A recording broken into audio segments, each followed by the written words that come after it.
Et puisque nous sommes 24 heures autour du livre, vous c'est tout le temps que vous êtes autour du livre, hein, Jacques Munier. Oui, dedans, dehors, tout dedans, près. tout près, contre, tout contre. L'essai et la revue du jour avec vous, Jacques. Aujourd'hui, l'appel du texte chez Alia, un texte justement de Wolfgang Iser. Wolfgang Iser, qui appartient à une école d'interprétation de l'œuvre d'art qui se situe délibérément du point de vue de la réception, qui cherche à comprendre ce qui se passe en somme dans la relation à l'œuvre, du côté du spectateur, ou en l'occurrence dans l'esprit du lecteur.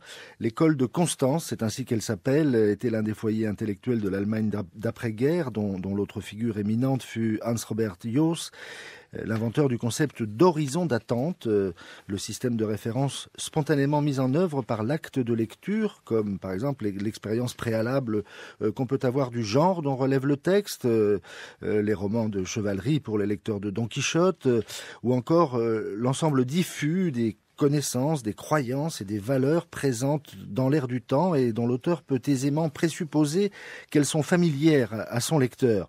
Dans l'appel du texte, le livre dont on parle aujourd'hui, Wolfgang Iser explore la relation à la littérature d'un point de vue plus rapproché et cherche à comprendre comment une œuvre littéraire s'accomplit, se réalise à travers la lecture, car un texte ne commence à vivre vraiment que lorsqu'il est lu. Il ne s'agit pas d'interroger la psychologie du lecteur, infiniment diverses et peu susceptibles de fournir un principe d'explication.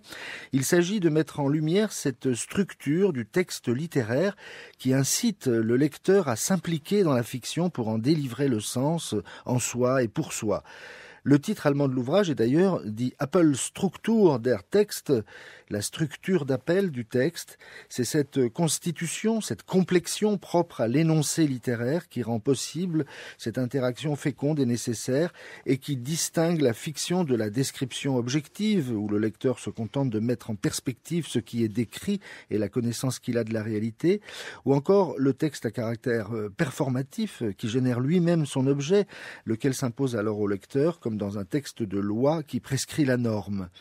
Plus proche cependant de ce dernier type de texte qui crée eux-mêmes leur objet que de l'énoncé constatif qui décrit un objet réel, le texte littéraire s'en distingue cependant par son haut degré d'indétermination, ce qui fait aussi qu'on peut en avoir des lectures différentes, voire qu'une deuxième lecture du même texte est susceptible de faire apparaître de nouvelles significations.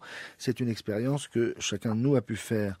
Même lorsqu'un commentaire de l'auteur semble nous inviter à interpréter une situation dans un sens ou un autre, nous sommes toujours libres de le contester, et parfois cette intervention de l'auteur est d'ailleurs une ruse, comme dans le célèbre passage d'Oliver Twist de Dickens, lorsque le gamin affamé dans l'hospice se risque à demander une deuxième ration de soupe, provoquant l'effarement des surveillants scandalisés par un tel toupet. L'auteur intervient alors en abondant dans leur sens, induisant ainsi une réaction inverse de la part du lecteur. Cette indétermination est ce que Wolfgang Iser désigne comme le principal commutateur de l'échange entre le lecteur et le texte. Elle déclenche l'imaginaire du lecteur et l'engage à saisir lui-même l'intention dont le texte est l'expression littéraire.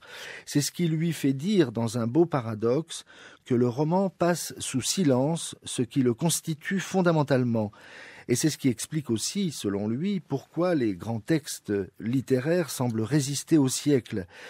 Ce n'est pas tant qu'ils soient dépositaires de valeurs universelles, mais plutôt parce que leur structure permet toujours au lecteur de s'impliquer dans la fiction et de transformer durant la lecture, je cite, une expérience étrangère, celle des textes, en une expérience privée, celle du lecteur. C'est ainsi que chaque expérience de lecture consiste à arrimer la forme houleuse du texte à des significations et des contenus de vérité engendrés dans le processus de lecture lui-même et à nous révéler un peu plus à nous-mêmes. Il est par conséquent logique que cette implication soit croissante à proportion du degré d'indétermination du texte. La littérature moderne en offre de nombreux exemples.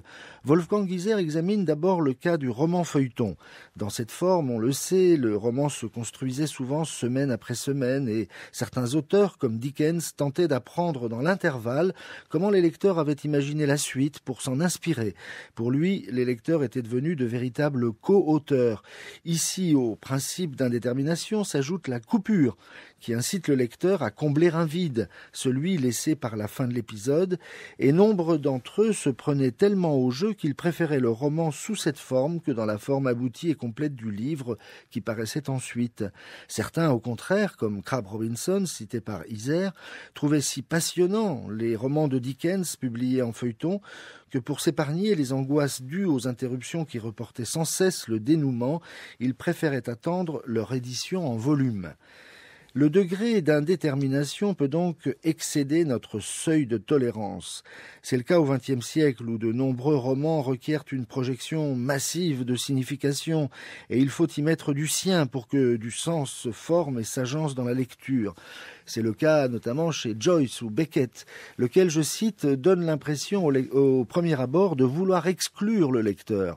Pourtant, ces textes ont une vertu, celle de nous amener à transformer nos représentations. Ils semblent nous dire que nous restons enfermés dans notre imaginaire et que nous ne faisons pas assez usage de notre liberté. Car là, c'est en vain que nous attendons un coup de pouce de l'auteur. Comme Joyce l'a dit lui-même dans son portrait de l'artiste en jeune homme, l'auteur, tel un dieu caché, s'est retiré derrière son œuvre et se lime les ongles. Ah, le portrait de l'artiste en jeune homme, oui, tiens. Oui, il faut le relire, ça. Oui. Voilà, donc Wolfgang Isère, l'appel du texte chez Alia. Et puis c'est le numéro